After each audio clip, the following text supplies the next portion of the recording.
Hello प्यारो। आज हमारी बातचीत का जो मुद्दा होने वाला है that is the group velocity and phase velocity. जरा से पहले इसके बारे में समझ लें, हम लोगों की ये बात आई कहाँ से, ग्रुप वेलोसिटी और फेज वेलोसिटी की। इससे पहले के लेक्चर में मैंने आपसे बात की है कि अगर आपके पास डिब्रॉय का वर्जन में बता रहा हूँ। डिब्रॉय ने कहा कि जैसे वेव के पास डुअलिज्म होता है, प्रकृति ने उसको दोहरा व्यवहार दिया है, ऐसे ही जो पार्टिकल होते हैं, जो मैटर होते हैं, इनके पास भी एक डुअलिज्म होना चाहिए। ठीक है, ये बात उन्होंने बताई। अब जब अपने थीसिस में ये बात बता रहे हैं तो फिर अगला सवाल वो ये एड्रेस करते हैं कि ये जो वेव जो होनी चाहिए किसी मटेरियल के साथ में, उसका फार्मूला क्या होता है। तो उसका फार्मूला उन्होंने बताया lambda is equal to h/p। फिर हमने उस फार्मूले के डिफरेंट केसेस देखे कि अगर पार्टिकल थर्मल एनर्जी के साथ है, अगर पार्टिकल एक्सेलरेट हो रहा है, अगर पार्टिकल रिलेटिविस्टिकली मूव कर रहा है, तो इन सभी स्थितियों में उस लैम्डा की फार्मूला क्या होगा। लेकिन फिर बात अभी वहीं पर ही पहुंची है, वहीं पर रुकी हुई है कि आप जब ये कह रहे हो कि with every moving material particle a wave nature must be associated या शुड बी एसोसिएटेड, तो आप किस तरह के एसोसिएशन की बात कर रहे हो। हम कह रहे हैं कि किसी मूविंग पार्टिकल के साथ एक तरंग व्यवहार जुड़ा होना चाहिए, तो वो चाहिए का आपका क्या मतलब है। तो चलिए उससे कुछ मतलब निकालते हैं। और डिब्रॉय ने खुद भी अपने थीसिस में वो मतलब कुछ बताए थे। जैसे मान लीजिए ये सर्किल हमारा एक पार्टिकल को रिप्रेजेंट कर रहा है जो कि v वेलोसिटी से मूव कर रहा है। तो हम क्या माने, हम कहें कि जब ये मूव करना शुरू करता है तो इसके साथ एक तरंग व्यवहार जुड़ जाता है करके। चलिए एक तरंग व्यवहार मानते, एक तरंग चली आ रही है जो यहाँ से इस तरह से, ये एक तरंग है, ये एक तरंग इसके साथ जुड़ जाती है। क्या इस तरंग का कोई विस्तार है आगे? नहीं, ये इनफाइनाइट से लेकर के इनफाइनाइट तक एक्सटेंडेड है। तो अब अगर आप कहो कि जैसे आपका पार्टिकल मूव करना शुरू करता है उसके साथ एक तरंग व्यवहार आकर के जुड़ गया। देखो अगेन मैं ये एक डिस्क्लेमर देना चाहता हूँ। अभी हम 1924 की डिब्रॉय की थीसिस की बात कर रहे हैं, क्योंकि बहुत कुछ हुआ है उसके बाद। डिब्रॉय के इस काम के बाद फिर जब 1926 में वेव फंक्शन आई है, 1924 की बात है, 1926 में जब वेव फंक्शन वगैरह की बात आई, श्रोडिंगर इक्वेशन की बात आई, उसके बाद कोपेनहेगन इंटरप्रिटेशन आया, उसके बाद तमाम तरह के इंटरप्रिटेशन आए। तो ये जो थ्योरी थी इसको पायलट वेव थ्योरी डिब्रॉय ने बाद में इसको कहा था, पायलट वेव थ्योरी थी। तो धीरे धीरे समय के साथ साथ कुछ नए वर्जन्स आ गए इस चीज़ को समझने के। लेकिन हम हिस्टोरिकली 1924 की बात कर रहे हैं, जब जो डिब्रॉय की थीसिस थी मैं उसकी बात कर रहा हूँ, क्योंकि वही सबसे ओरिजिनल डॉक्यूमेंट है फेज वेलोसिटी और ग्रुप वेलोसिटी को समझने का।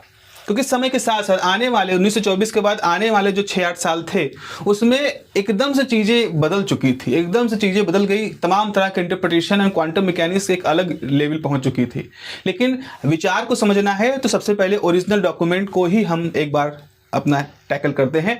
तो उस थ्योरी, उस थीसिस में, ओरिजिनल थीसिस में डिब्रॉय कहते हैं कि आप ऐसा अगर सोचो कि आपके पास एक वेव पार्टिकल है जो मूव कर रहा है और उसके साथ एक वेव आकर के जुड़ गई। अब जो वेव है इसकी वेलोसिटी पार्टिकल की वेलोसिटी तो सेम होनी चाहिए भाई, पार्टिकल के साथ जुड़ी हुई वेव है तो सेम होनी चाहिए। ठीक है, इस तरह के जो वेव्स होती हैं उनको लिखने का तरीका क्या होता है, एम्पलीट्यूड टाइम सम phase omega T minus K x. ये एक जनरल तरीका होता है किसी वेव को लिखने का। यहाँ ओमेगा जो होती है वो एंगुलर फ्रिक्वेंसी है, के बराबर वेव नंबर होता है, 2π/λ होता है, टी समय के साथ बदलाव, एक्स पोजीशन के साथ बदलाव। तो अगर हम इस तरह से माने, अगर हम ये माने कि हमारे पास एक पार्टिकल है और उसके साथ एक इस तरह की वेव आके जुड़ गई, जैसा कि दिख भी रहा है स्टेटमेंट में कि with every moving material particle a wave nature is associated, तो let us consider this kind of wave nature, ऐसा मान ले। ठीक है, तो अगर हम इस तरह से माने तो आप लिखोगे, आप यहाँ लिखोगे if we consider a wave to be associated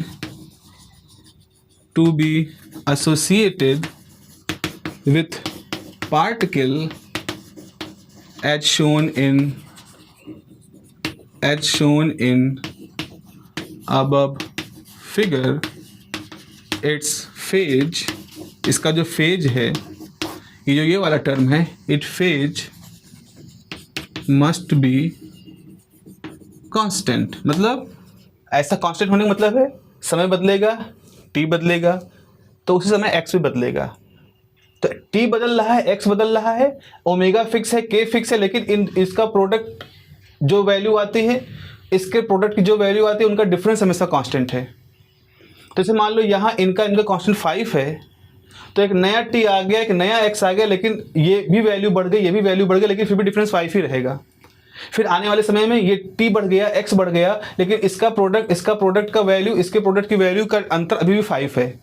तो पहले शुरू में जब t कम था, x कम था, तो मान लो ऐसा था 15 - 10, फिर t बढ़ा, x बढ़ा, तो हो गया 55 - 50, फिर t बढ़ा, फिर x बढ़ा, 1500 - 1045, मतलब 5 का अंतर हमेशा बना रहेगा, 1545, 595, तो इस तरह से बना रहेगा। 1495, I hope you understand thing. तो आपका वो अंतर बना हुआ है, भले ही वो फैक्टर बढ़ रहा है, वो फैक्टर बढ़ रहा है, तो इसका मतलब जो फेज है वो कांस्टेंट है।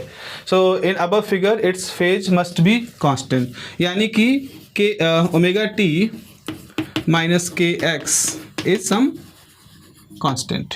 ठीक है, तो ये तो सिंपल सा वेव का हिसाब है। तो अगर हम इसको डिफरेंशिएट करें, तो ये आपके पास हो जाएगा ओमेगा डी टी माइनस के डी एक्स बराबर 0, चूँकि कांस्टेंट का डिफ्रेंसिएशन 0 होता है। तो यहाँ से आपके पास हो जाएगा ओमेगा डी टी बराबर के डी एक्स।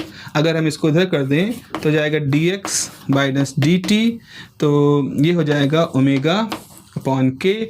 यहाँ पर dx बाई डी टी को हम नाम देते हैं फेज वेलोसिटी। इसको नाम दिया गया फेज वेलोसिटी, या इसको नाम दिया गया वेव वेलोसिटी। तो अभी हम इस सिचुएशन को मान करके चल रहे हैं आगे।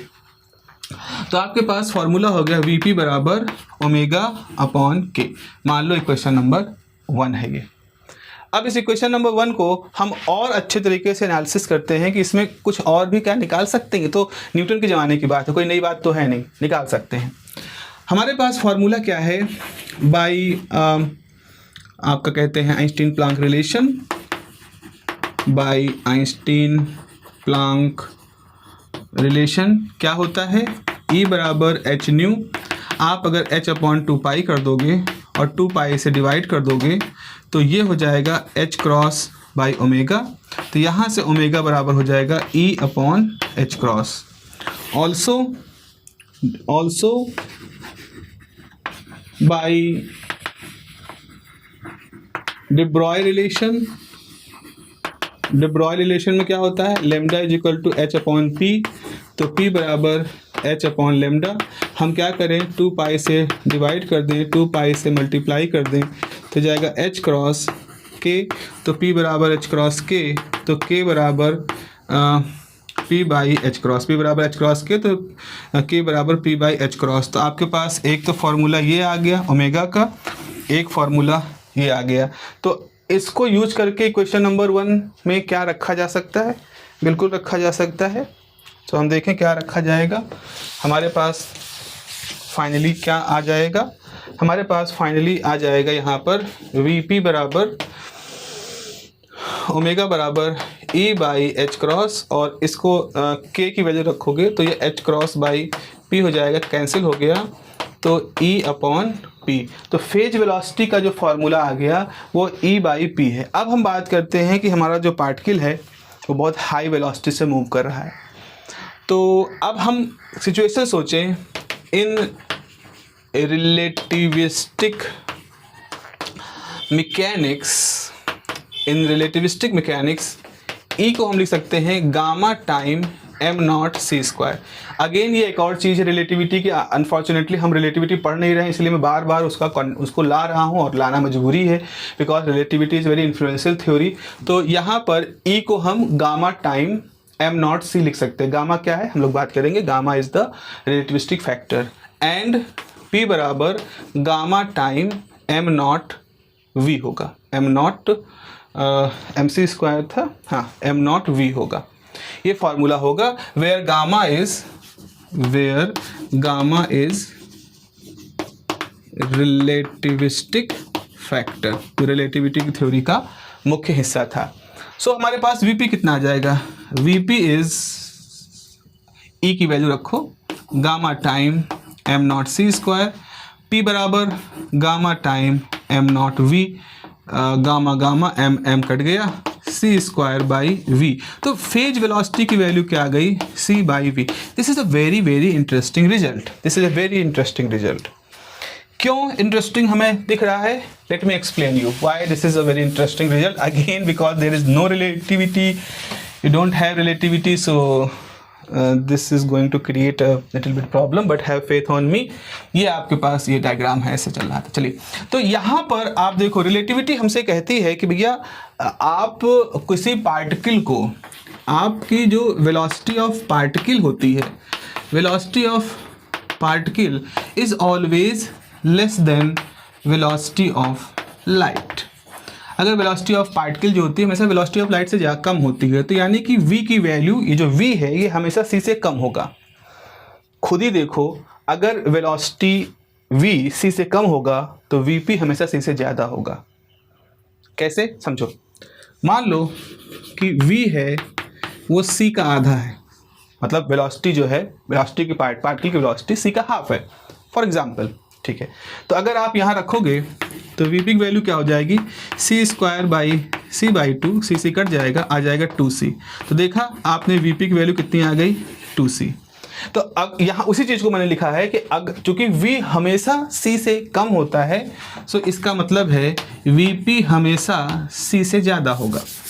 vp c से ज़्यादा होना रिलेटिविटी। अब अगर आपको रिलेटिविटी गहराई नहीं मालूम है तो मैंने बहुत सारे टीचर्स को डिस्कशन के दौरान अलग अलग क्लासेस में, वीडियोस में और अपने बच्चों के साथ इवन किताब में लिखते हुए सुना है, दिखा है, पढ़ा है कि अरे भाई वेलोसिटी ऑफ लाइट से तेज़ तो कोई वेलोसिटी हो ही नहीं सकती। मतलब दिस इज़ फिजिकली इम्पॉसिबल कि फेज वेलोसिटी ऑफ लाइट से ज़्यादा हो जाए। This is not possible. No, this is possible. Relativity की थ्योरी सिर्फ और सिर्फ कॉजलिटी एक प्रिंसिपल होता है जिसकी वजह से वो कहती है कि वो सारी वेव्स जिसमें एनर्जी का प्रोपगेशन हो या जिनसे किसी तरह के इंफॉर्मेशन का प्रोपगेशन हो, वो प्रोपगेशन वेलोसिटी ऑफ लाइट से तेज नहीं हो सकता। तो थ्योरी ऑफ रिलेटिविटी सिर्फ और सिर्फ उन वेव्स को रिस्ट्रिक्शन करती हैं, उन वेव्स के ऊपर रिस्ट्रिक्शन लगाती हैं जिन वेव के थ्रू एनर्जी का फ्लो हो रहा है, जिन वेव्स के थ्रू इंफॉर्मेशन का फ्लो हो रहा है, जिन वेव्स में कोई मॉड्यूलेशन है जिससे कि एक इंफॉर्मेशन या एनर्जी एक जगह से दूसरी जगह जा रही है। तो आइंस्टीन कहते हैं ऐसी वेव कभी भी वेलोसिटी ऑफ लाइट से तेज नहीं चल सकती, क्योंकि अगर ऐसा चलेंगी तो कॉजलिटी के सिद्धांत का उल्लंघन होगा। लेकिन कोई वेव जो कोई एनर्जी को फ्लो नहीं करा रही है, कोई वेव जो किसी तरह की इंफॉर्मेशन को फ्लो नहीं करा रही हैं, वो किसी भी वेलोसिटी से जा सकती हैं, इनफाइनाइट तक की उनके पास पॉसिबिलिटी है। ऐसी वेव्स को सुपरल्यूमिनल वेलोसिटी वाली वेव्स कहते हैं। After theory of relativity there were two physicists, Sommerfeld and Brillouin. तो समरफील्ड और ब्रिलियन ने इसके ऊपर बहुत काम किया था। इवन 1940-50 में ब्रिलियन ने एक किताब लिखी थी, the wave propagation and group velocity करके। उसमें उन्होंने बहुत डिटेल में सारी बात बताई है। सो इफ़ अगर कोई टीचर देख रहा है या कोई प्रैक्टिशनर देख रहा है, अगर उनको कन्फ्यूजन रही है कि भाई ये तो असंभव है, नो, इट इज नॉट असंभव, दिस इज संभव, but these are the some special type of waves. Superluminal waves हो सकती हैं, लेकिन हमारे केस में इस तरह की वेव को कोई मतलब ही नहीं है। तो चूंकि फेज वेलोसिटी की वेलोसिटी ऑफ लाइट से ज़्यादा हो गई वैल्यू, और रिलेटिविटी या समरफील्ड ब्रिलियन की थ्योरी कहती है कि ऐसी वेव होंगी तो कोई दिक्कत नहीं है, लेकिन ये वेव ना किसी तरह की इंफॉर्मेशन ना किसी तरह की एनर्जी को बढ़ाएंगे आगे। यानी कि हम इन वेव के साथ पार्टिकल को नहीं जोड़ सकते, because particle is a kind of information, particle itself is energy. E=mc² फार्मूले के हिसाब से जो मास होता है वो एनर्जी का फॉर्म है। तो आप सुपरल्यूमिनल वेलोसिटी वाली फेज वैल्यू के साथ एनर्जी को यानी मास को नहीं जोड़ सकते हो। This is against the relativity. तो यहाँ पर ये एक पैराडॉक्सियल सिचुएशन आ जाती है। पैराडॉक्सियल सिचुएशन क्यों कह सकते हो? क्योंकि यहाँ पर एक भ्रम आ गया, एक तरह के विरोधाभास आ गया। एक तरफ तो आप कह रहे हो कि पार्टिकल जो कि मूव कर रहा है और पार्टिकल के साथ एनर्जी जुड़ी होती है, और दूसरी तरफ आप कह रहे हो कि इस पार्टिकल या एनर्जी इसके साथ एक ऐसी वेव जुड़ी है जो कि सुपरल्यूमिनल है, और सुपरल्यूमिनल वेव रिलेटिविटी के हिसाब से किसी तरह की इंफॉर्मेशन या किसी तरह का मॉड्यूलेशन या किसी तरह की एनर्जी को नहीं फ्लो करा सकती। तो आप ऐसा कैसे सोच सकते हो कि एक सुपरल्यूमिनल डायरेक्शनल वेव किसी एनर्जी की इंफॉर्मेशन को एक जगह से दूसरी जगह लेके जाएगी। तो इसका मतलब है जो फेज वेलोसिटी का कॉन्सेप्ट है, this is totally wrong because this violated the relativity. Now this is the concept जिसमें आप कह सकते हो हाँ ये रिलेटिविटी को वायलेट हो रहा है। रिलेटिविटी का वायलेशन यहाँ पर इस तरह से हो रहा है क्योंकि आप एक सुपर ल्यूमिनल वेलोसिटी वाले टर्म को यानी कि फेज वेलोसिटी को एनर्जी यानी पार्टिकल के साथ जोड़ रहे हो जिसके मास होता है, जिसकी एनर्जी होती है, और according to relativity superluminal velocity इस तरह के फैक्टर के साथ जुड़ नहीं सकती है। This is not possible. So यहाँ पर हम सीधे तौर पर कह सकते हैं कि this is not valid according to relativity because superluminal velocity waves could not represent energy flow or transfer of information.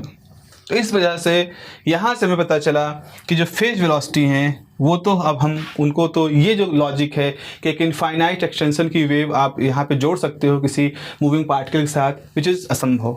देखो आपकी वेव का ही मॉड्यूलेशन है, it is a continuous wave through out infinite लेकर के इनफाइनाइट तक। अब सवाल आता है कि अब क्या करें। तो डी ब्रॉय यहाँ पर दूसरा सुझाव देते हैं कि हमें मॉड्यूलेशन क्रिएट करना है ना। तो मॉड्यूलेशन अगर आपको क्रिएट करना है तो जरा आप 12th में याद करें, बीट वेव्स पढ़े थे। अगर आपके पास इस तरह की एक वेव है, आपके पास थोड़ा सा फ्रिक्वेंसी के वेरिएशन के कोर वेव है, आपके पास कुछ और फ्रिक्वेंसी की वेव हैं, आपके पास और इस तरह की वेव हैं। अगर आपके पास इस तरह की बहुत सारी वेव हैं जिसमें से एक का वेव नंबर K1 है, K2 है, K3 है, K4 है, मान लो इनके बीच में टोटल डिफरेंस K है, ऐसे ही इनके बीच में टोटल फ्रिक्वेंसी का डिफरेंस ओमेगा है। तो जब ये सब आपस में सुपर इम्पोज कर जाएंगी तो सुपर इम्पोज करने से इनका एक पैटर्न बनेगा और वो पैटर्न कुछ इस तरह से होगा।